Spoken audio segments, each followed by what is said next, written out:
Salutations à vous frères et sœurs de bataille, moi c'est Ronan et je vous souhaite la bienvenue sur ma chaîne. Je vous propose aujourd'hui une vidéo consacrée à la kill team des frelons Vespides.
Ces redoutables combattants insectoïdes proviennent de la géante gazeuse Vespide et nos frelons, appelés aussi les Malcors en langage Tau, ont fini par être intégrés comme force auxiliaire optimisée au sein de l'organisation militaire de l'Empire Tau.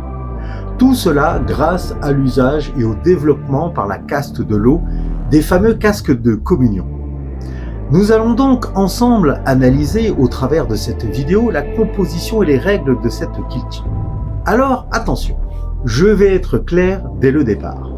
Je vais m'appuyer au travers de cette vidéo sur les informations fournies dans le dossier Raid sur la ruche, fourni dans le corset du jeu, et sur les cartes du deck technique 2024. La mini-campagne, qui se jouera sur la chaîne, utilisera uniquement les informations que je vous donne en ce moment. Bien entendu, les profils et les cartes officielles qui les régissent ont depuis évolué.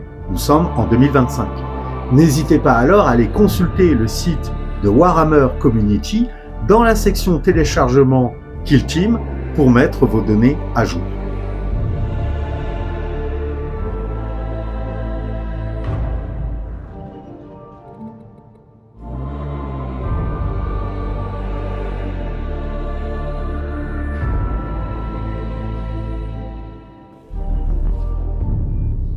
Commençons donc par la composition ou, si vous préférez, le recrutement de cette kill team.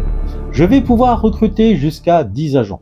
Pour cela, j'ai à ma disposition un agent Cabridan et un agent drone de supervision. Ensuite, je peux sélectionner jusqu'à 8 agents pour compléter mon escouade d'élimination.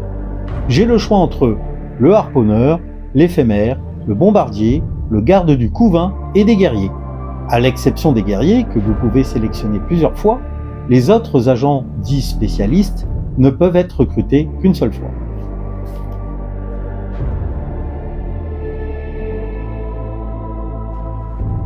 Revenons donc à notre recrutement d'agents et pour commencer, il y a le leader, le Cabridan. Ce dernier est chargé, grâce à son casque de communion, d'interpréter les ordres de l'officier traitant de sa kill team, le fameux Chassoui. Et il doit s'assurer que les agents Malcors les exécutent. Le rôle précis de ce redoutable guerrier volant dans la hiérarchie de son peuple demeure méconnu, mais ses subordonnés Vespides obéissent dans la plupart des cas sans discuter. Concernant sa carte technique, le Cabridan Vespide ou Cabridan Vespide dispose d'une LPA d'une limite de points d'action de 2, d'un mouvement de 6 pouces, d'une sauvegarde à 5 pouces et de 10 points de vie.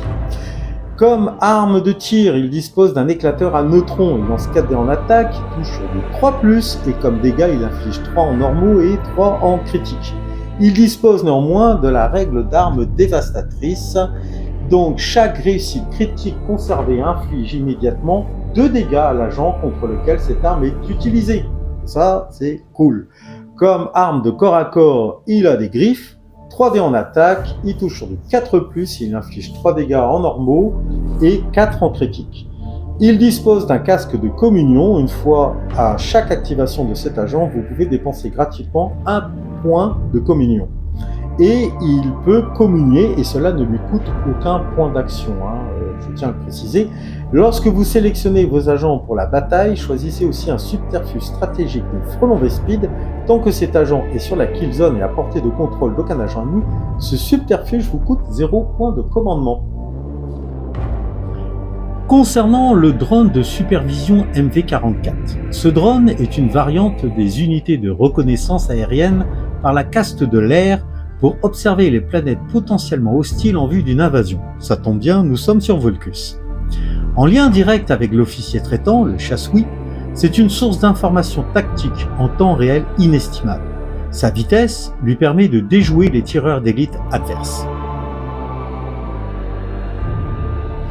Concernant la carte technique du drone de supervision, on peut voir qu'il dispose d'une LPA de 2, d'un mouvement de 8 pouces, d'une sauvegarde à 2+, et de 5 malheureux points de vie. Pas très costaud le bestiau.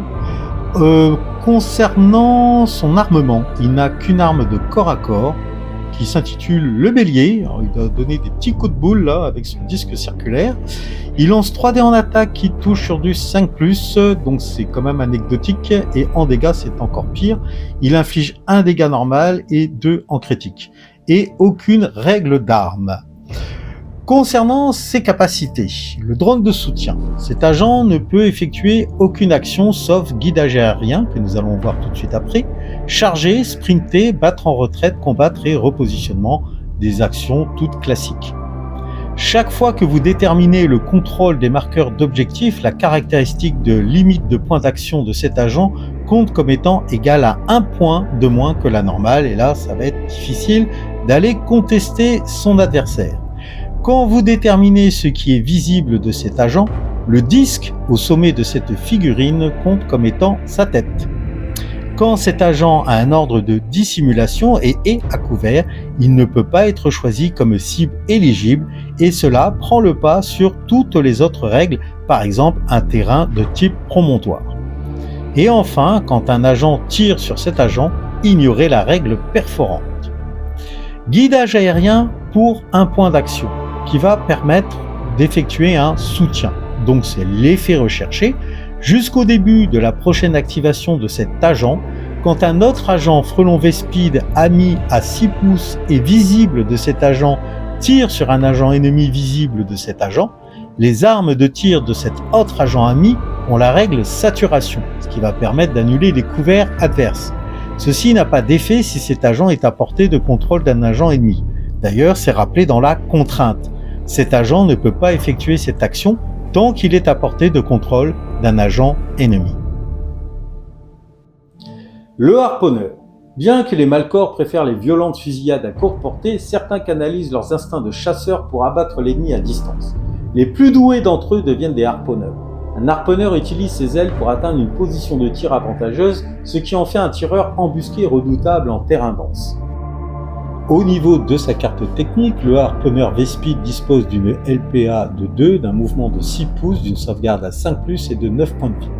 Concernant ses armes, il a une arme de tir, il s'agit du fusil rail à neutrons qui dispose de 2 modes de tir, soit standard, soit visé. S'il décide de tirer en mode standard, il va pouvoir lancer 4 dés en attaque, toucher sur du 4+, infliger 4 dégâts en mode normal et 4 en critique. Concernant les règles d'armes, il dispose de Dévastatrice 2, donc qui permet sur des critiques d'infliger d'emblée 2 dégâts à sa cible, et fragment neutronique. Qu'est-ce que nous dit le fragment neutronique? Si la cible n'est pas neutralisée mais que vous résolvez au moins un dé d'attaque, la cible gagne un de vos points de fragment neutronique. À l'étape préparée de chaque phase de stratégie, infligez des 3 dégâts à chaque agent pour chacun de ces pions de fragment neutronique. Faites un jet séparé pour chaque pion, c'est donc cumulable. S'il décide de tirer en mode visé, toujours avec son fusil rail à neutrons, Il va lancer 4 dés en attaque, il touchera cette fois-ci sur du 3+, il infligera 4 dégâts normaux, ou 4 en critique, toujours dévastatrice 2, seulement là, lourde, c'est-à-dire que il ne pourra pas effectuer de repositionnement s'il décide d'utiliser cette arme durant son activation, il ne pourra que sprinter uniquement. Létal 5+, qui veut dire que ces 5 au résultat de dés deviennent des critiques, et toujours pareil, fragment neutronique. Pour les armes de corps à corps, il dispose, comme tout Vespi de frelon qui se respecte, des griffes, en lançant 3 dés en attaque, avec une touche à 4+, dégâts 3 normaux et 4 en critique. L'éphémère Vespide, donc bien qu'il demeure rare sur les champs de bataille du 41e millénaire, et ce ne sont pas ses ennemis qui vont se plaindre, l'éphémère est un atout de choix pour toute kill team Vespide. Son harnachement Ghost le cache derrière un champ furtif qui étouffe les sons et dissimule son image aussi bien que sa signature énergétique, tandis qu'il se met en position avant de frapper avec son aiguillon à neutrons. Alors, LPA de 2, mouvement de 6 pouces, sauvegarde à 3+, 9 points de vie. Et donc, il a l'aiguillon à neutrons comme arme de tir, il lance 4 dés en attaque, il touche 4+, 3 dégâts normaux, 3 en critique, portée 8 pouces, dévastatrice 2. Ensuite, il a grenade à neutrons, 4 dés en attaque, 4+ pour toucher, 3 dégâts normaux, 3 en critique, portée 6 pouces, déflagration 2 pouces, dévastatrice 2, limitée 1, donc une seule fois par partie, et saturation, ce qui va permettre d'annuler les couverts de ses ennemis. Griffe au corps à corps, 3 dés en attaque, 4+ pour toucher, 3 dégâts normaux, 4 en critique. Harnachement Ghost, tant que cet agent a un ordre de dissimulation, votre adversaire ne peut pas le choisir comme cible éligible, sauf s'il se trouve à 6 pouces de l'agent qui essaye de le cibler. Notez que cette règle ne s'applique pas si cet agent n'est pas choisi en tant que cible éligible. Par exemple, s'il est une cible secondaire dans le cadre de la règle déflagration. Camouflé, quand un agent tire sur cet agent, ignorez la règle perforante et toutes les sauvegardes de couvert sont conservées en tant que réussite critique. Cette règle n'a aucun effet si cet agent n'est pas choisi comme cible éligible, par exemple s'il est une cible secondaire de la règle déflagration. Le bombardier Vespide. Un bombardier Vespide manie avec adresse le tout récent lance-grenade à neutrons. Les déflagrations sans discernement de cette arme ne nécessitent pas une grande précision, ce qui signifie que cet agent reste souvent mobile, même quand il tire des volées de grenades contre les formations denses de l'ennemi. LPA de 2, mouvement de 6 pouces, sauvegarde à 5+, 9 points de vie. Donc le lance-grenade à neutrons, qui est une arme de tir bien entendu, lance 4 dés en attaque, touche sur du 4+, 3 dégâts en normaux, 3 en critique. Règle, déflagration 2 pouces, dévastatrice 2, bombardement neutronique. Ce qui signifie que vous allez placer un de vos marqueurs de retombée neutronique à portée de contrôle de la cible principale, donc 1 pouce, et retombée neutronique une fois pendant l'activation de chaque agent ennemi dès qu'il est à 2 pouces d'un de vos marqueurs de retombée neutronique, infligez-lui des 3 dégâts. Les effets de plusieurs marqueurs ne sont pas cumulatifs et ça c'est bien dommage. Au niveau du corps à corps, toujours pareil, des griffes, donc 3 dés en attaque, 4+ pour toucher, 3 dégâts en normaux, 4 en critique. Le garde du couvain Vespide. Bien que les Vespides soient avantagés en combat rapproché, leurs équipes peuvent être submergées par des combattants nombreux ou particulièrement féroces. Traitez ces menaces et choix au garde du couvain, dont le lance-flamme, qui projette des jets de feu chimiques capables d'incinérer des escouades entières, semant la panique dans les rangs ennemis. LPA de 2, mouvement 6 pouces, sauvegarde à 5+, toujours 9 points de vie. Donc là, le lance-flamme dispose de 2 modes de tir, soit le standard ou soit l'embrasement. En standard, il va pouvoir lancer 4 dés en attaque, il va toucher sur du 2+. Niveau des dégâts, c'est 3 en normaux, 3 en critique. Règle, portée 8 pouces, saturation et torrent 2. Alors, torrent 2, pour rappel, choisissez normalement une cible éligible en tant que cible principale, puis choisissez n'importe quel nombre d'autres cibles éligibles à 2 pouces de la première en tant que cible secondaire, mais hors de portée de contrôle de tout agent ami. Tirez avec cette arme contre toutes ces cibles dans l'ordre de vos choix. Voilà.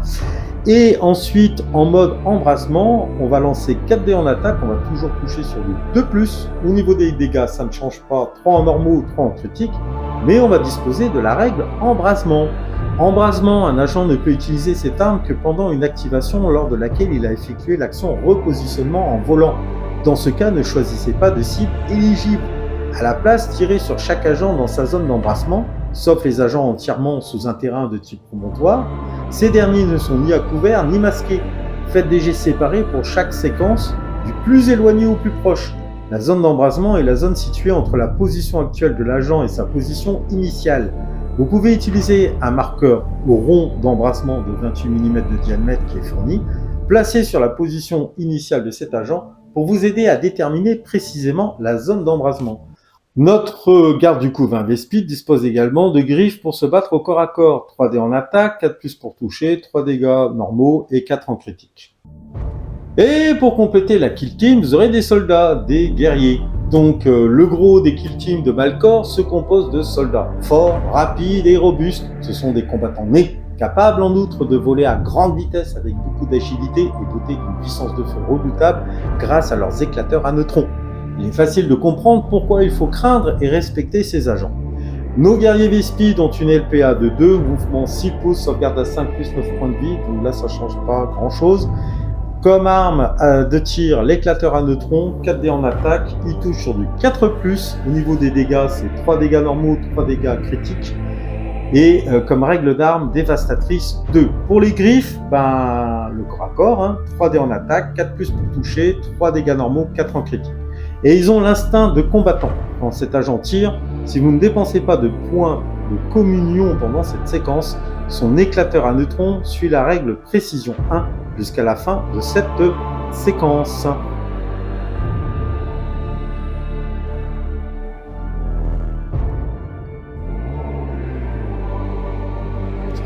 Pour les règles de faction, nous en avons au nombre de 3 et nous allons commencer par celle de la communion. Les autres espèces ont le plus grand mal à communiquer avec les Vespides. Toutefois, les Taux ont réussi à établir des liens grâce à divers procédés technologiques, notamment les casques de communion. Les Vespides y voient là un appareil bénéfique, même si l'étendue exacte de ses effets reste inconnue. Les points de communion servent à maintenir l'efficacité tactique des agents frelons Vespides. À l'étape préparée de chaque phase de stratégie, retirez tous les pions de communion du tournant précédent. Puis vous gagnez 3D points de communion, plus 1 si un agent drone de supervision ami est sur la kill zone. Les points de communion sont utilisés comme suit. Les agents drones de supervision ne sont pas affectés par ces effets. Tout d'abord, en petit 1, quand un agent frelon Vespide ami effectue l'action tirer, il ne peut cibler que l'agent ennemi le plus proche à 8 pouces de lui, sauf les agents ennemis à portée de contrôle d'autres agents frelon Vespide amis, à moins que vous dépensiez un de vos points de communion. Dans le cas des armes avec les règles déflagration torrent, seule la première cible doit être choisie ainsi. En deuxième point, quand un agent frelon Vespide effectue l'action chargée, il doit terminer cette action à portée de contrôle de l'agent ennemi le plus proche, à moins que vous dépensiez un point de communion. 3. Quand vous souhaitez effectuer l'action ramasser un marqueur ou une action de mission avec un agent frelon Vespide ami, vous devez également dépenser un de vos points de communion pour ce faire. Et enfin, en quatrième point, quand un agent frelon Vespide ami tire, vous pouvez dépenser un et un seul de vos points de communion pour relancer un dé d'attaque. Concernant la règle de faction vol, les ailes vrombissantes des Vespides les portent avec une rapidité et une agilité remarquables. Quand un agent frelon Vespide effectue une action lors de laquelle il se déplace, il peut voler. Dans ce cas, ne le déplacez pas. À la place, retirez-le de la kill zone et placez-le à nouveau entièrement à une distance égale à sa caractéristique de mouvement ou 3 pouces si c'était une action sprintée, de sa position d'origine en mesurant seulement la distance horizontale. Notez qu'il ne gagne pas de distance supplémentaire quand il effectue l'action chargée. Il doit être placé à un endroit où il peut être placé, et sauf s'il s'agit de l'action chargée, il ne peut pas être placé à portée de contrôle d'un agent ennemi. Sur une killzone qui utilise les règles de combat rapprochées, comme la killzone Galodark, vous ne pouvez pas mesurer la distance par-dessus ou à travers un terrain de mur, et l'agent ne peut pas être placé de l'autre côté d'un point d'accès. En d'autres termes, il ne peut pas voler à travers une écoutille ouverte. Et enfin, dernière règle de faction, la charge à neutrons. Les armes à neutrons sont alimentées par des cristaux radioactifs originaires du même monde que les Vespides. Le vrondissement harmonique des ailes des frelons entre en résonance avec les cristaux pour les charger. Quand ils sont activés, ils peuvent percer même les armures de combat les plus solides. Les armes à neutrons sont toutes les armes dont le nom contient le mot neutron, comme éclateur à neutrons, lance-grenade à neutrons, etc. Quand un agent frelon Vespide ami se déplace au vol, ces armes à neutrons ont la règle perforante 1 jusqu'à la fin du tournant.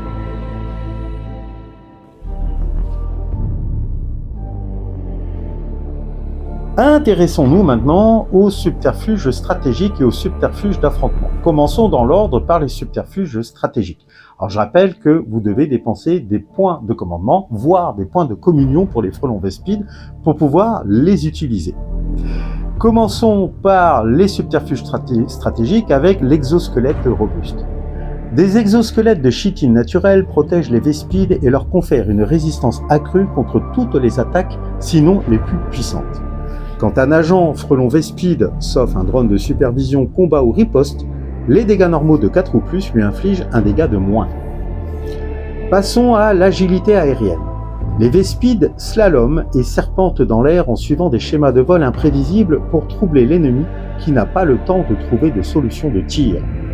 Quand un agent tire sur un agent frelon Vespide dans le cadre d'une contre-attaque ou lors d'une activation au cours de laquelle l'agent qui tire s'est déplacé ou a été placé, jetez un dé de 6 quand une réussite normale est censée infliger des dégâts. Sur 5+, ignorez ces dégâts. Un maximum d'un dé d'attaque peut être ignoré par séquence de tir. Prédateurs aériens. Des instincts inscrits dans leur gène permettent aux Vespides de bondir sur leurs ennemis depuis les airs et de les frapper avec une précision prédatrice. Quand un agent frelon Vespide se déplace ou vole, pendant son activation, ces armes ont la règle équilibrée jusqu'à la fin de cette activation. Et enfin, les dards. Le dard situé à l'extrémité de l'abdomen des Vespides peut servir d'arme, car il peut percer une épaisse couche de protection pour inoculer son venin dans le corps de la victime. Les griffes des agents frelons Vespides ont les règles létale 5+, et choc. Et pour rappel, choc, la première fois de chaque séquence que vous frappez avec une réussite critique, vous défaussez en plus une des réussites normales non résolues de votre adversaire ou une réussite critique s'il n'y a pas de réussite normale. Passons maintenant au subterfuge d'affrontement, toujours au nombre de 4. Le premier, venin redoutable.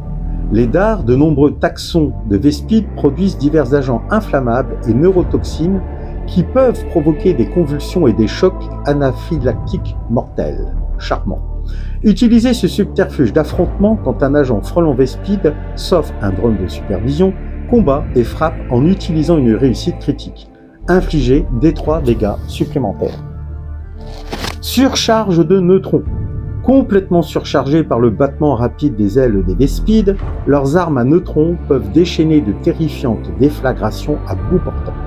Utilisez ce subterfuge d'affrontement quand vous résolvez une réussite critique pour un agent frelon Vespide qui tire avec une arme à neutrons lors d'une activation au cours de laquelle il s'est déplacé ou a volé. Si la cible est à 4 pouces de lui, infligez des 3 dégâts supplémentaires. Vol impétueux. Les Vespides sont capables d'atteindre des vitesses aériennes ahurissantes, ce qui leur permet de se repositionner en pleine fusillade. Utilisez ce subterfuge d'affrontement quand un agent frelon Vespide effectue l'action repositionnement. Jusqu'à la fin de cette action, il peut se déplacer de D3 pouces supplémentaires ou être placé à D3 pouces plus loin s'il a volé. Dans tous les cas, il ne peut pas effectuer d'action combattre ou tirer pour le restant du tournant. Et enfin, ocelles. La vision multispectrale et l'acuité sensorielle ésotérique des Vespides rivalisent avec n'importe quelle technologie de capteur.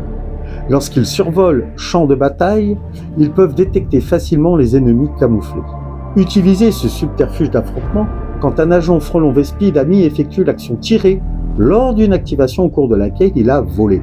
Jusqu'à la fin de cette action, quand vous choisissez une cible valide, traitez cet agent ami comme étant sur un terrain de type promontoire et 3 pouces plus haut qu'il est réellement, c'est-à-dire qu'il bénéficie de la deuxième règle octroyée par un terrain de type promontoire.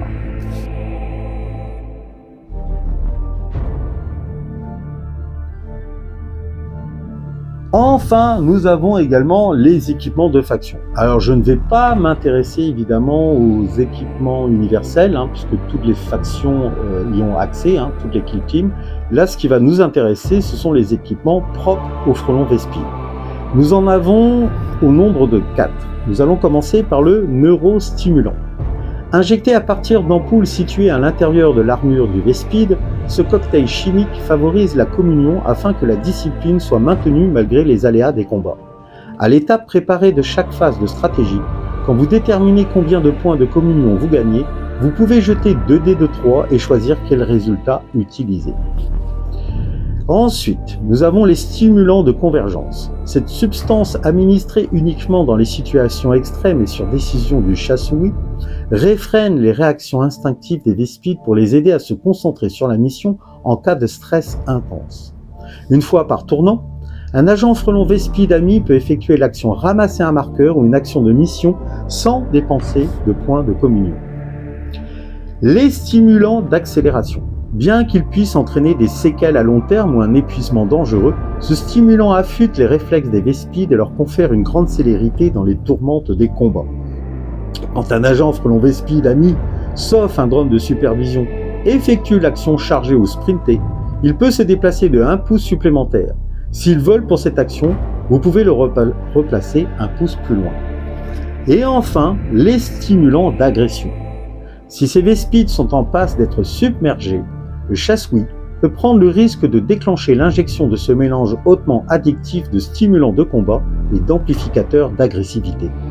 Quand un agent frelon Vespide, sauf un drone de supervision, combat, ses armes de mêlée ont la règle inexorable.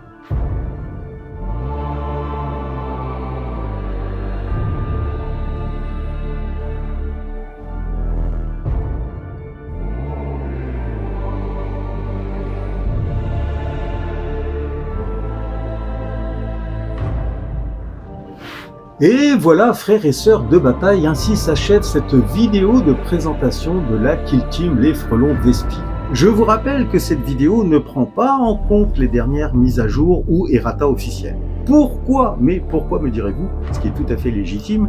Eh bien parce que premièrement, nous ne disposons pas assez de temps, les copains et moi, pour le faire, et ensuite parce que nous ne sommes pas des joueurs compétitifs. Notre but est d'avant tout de nous amuser et du moment que nous nous accordons sur le sujet, que dire de plus? Néanmoins, je pense que cette vidéo vous donnera déjà un assez bon aperçu de ce que sont les frelons Vespides, une kill team agressive, plus efficace en combat rapproché qu'à longue portée. Son point faible réside surtout dans l'utilisation et l'emploi des fameux points de communion en nombre limité pour pouvoir agir au mieux sur le champ de bataille et ses objectifs.